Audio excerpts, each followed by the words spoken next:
guys, welcome back. So to start off, please excuse the mess. I was not prepared to do a video today. Wasn't planning on it, but I do need to do some baking, so I thought I'd take you along with me. Tomorrow's grocery day. We are still well stocked up on food, of course, but we are low on snacks, so I'm gonna make some muffins. Last week I found a recipe that I really liked for zucchini muffins, and it went over really well with the kids and Bert. And what I liked about this recipe was that it allowed me to use a lot of the ingredients I had an abundance of, and it's really versatile. So we're gonna make some more today. Okay, so we're gonna start with the wet ingredients. It calls for 4 large eggs. Now keep in mind, I am doubling the recipe. For the size of family we have, I have to at least double every recipe. So originally it would be 2 large eggs, but for my sake, it's gonna be 4 large eggs. And because our chicken eggs sell very well, we have a lot of quail eggs, and that's what I'd like to use up today. Now, I believe it's a 3-to-1 ratio. 3 quail eggs equals 1 chicken egg, but I like to use a little more, so I actually doubled that, and I am using 24 quail eggs.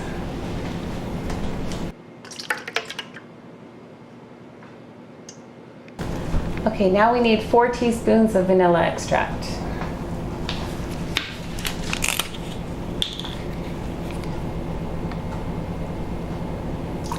1, 2, 3, and 4. We need 6 cups of grated zucchini, which I did earlier, and that was like 1 really large zucchini. Okay, so it calls for 1.5 cups of unsalted butter. Here's one of those areas where I get to use up something I have an abundance of. So I'm going to use my homemade butter, which never got beyond the point of being whipped cream. So, side note, if you know anything about making butter, please tell me what I'm doing wrong in the comments. But for the sake of this recipe, it doesn't matter.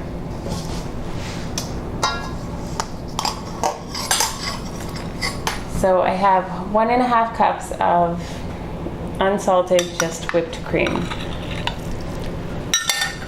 Okay, so we're just gonna give those wet ingredients a stir and mix it up. So zucchini is one of the things that actually did grow well in the garden this year, one of the few things, and I've had an abundance of that. So I'm really glad to find ways to use it. All right, now moving on to the dry ingredients. As I mentioned, I had a lot of zucchini and I'm trying to find ways to preserve it. So I ended up making a few batches of zucchini flour in the freeze dryer. So I've got some in the freeze dryer right now. I'm drying them out, then blending them or food processing them and turning it into a flour. And I can use about 1/3 of what it calls for in flour as zucchini flour. So the recipe calls for 5.5 cups of flour. I'm going to use a little more than 1/3. I'm going to use 2 cups of zucchini flour, and the rest will be in regular all-purpose flour.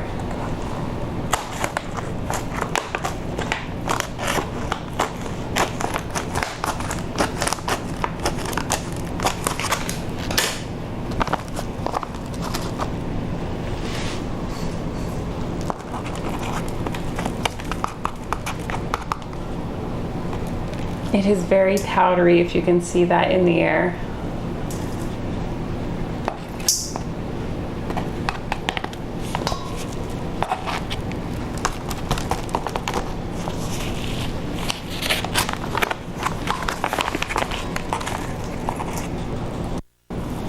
Okay, that's about 2 cups.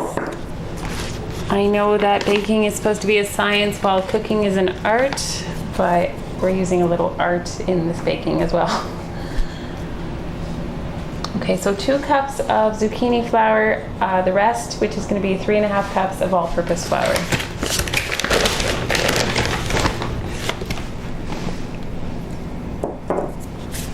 Okay, now we need 2 teaspoons of baking soda. A big container of baking soda here.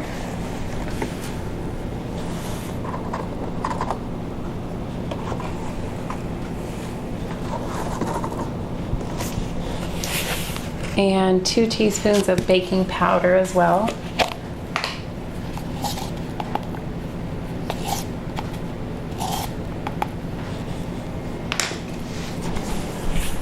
Okay, so we need 4 teaspoons of cinnamon.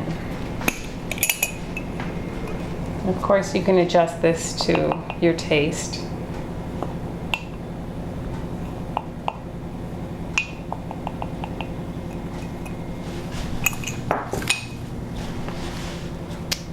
Two teaspoons of ginger.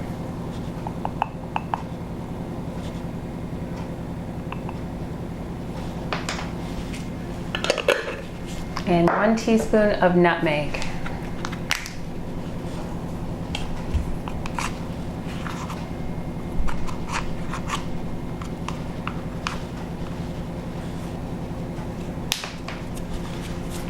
As well as half a teaspoon of salt.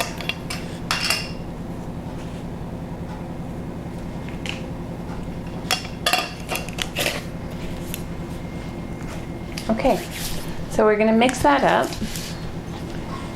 and then comes the fun part where we can add the add-ons. So last time I did it, I used shredded carrots and some chocolate chips, but I'm out of carrots right now, so we're going to switch it up just a bit. I have a few remaining chocolate chips which I'll use.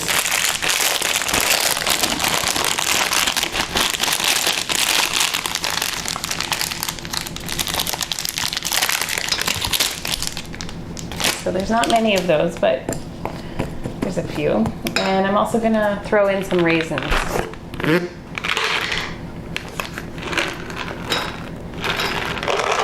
So you can add nuts or pineapple or pretty much anything, any freeze-dried fruit or fresh fruit. You just might have to adjust the flour for how much liquid you're adding. Okay, now we're going to add the wet ingredients to the dry ingredients.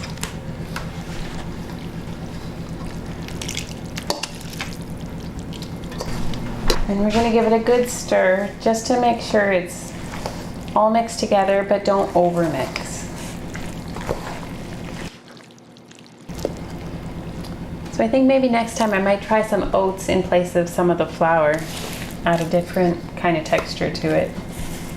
Okay, so since the recipe is doubled, it should give us about 24 muffins. And I'm just gonna scoop them out into these pre-greased muffin tins and fill it pretty much full.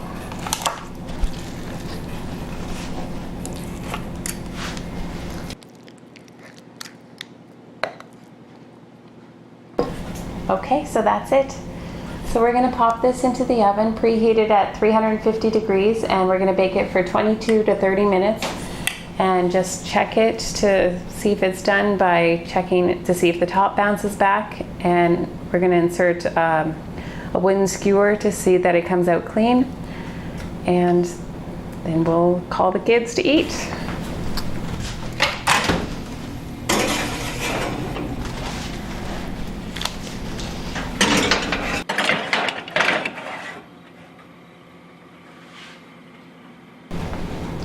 Okay, well these look ready. I'm just going to double check. Comes out nice and clean. They're good to go. I'm going to let them cool for about 5 minutes before transferring them over to the cooling racks. And that's it. So as a nice alternative, and I'm not going to do it this time, but I think it'd be kind of neat to just inject some jam or jelly into the center of these muffins. It would just add a little special touch.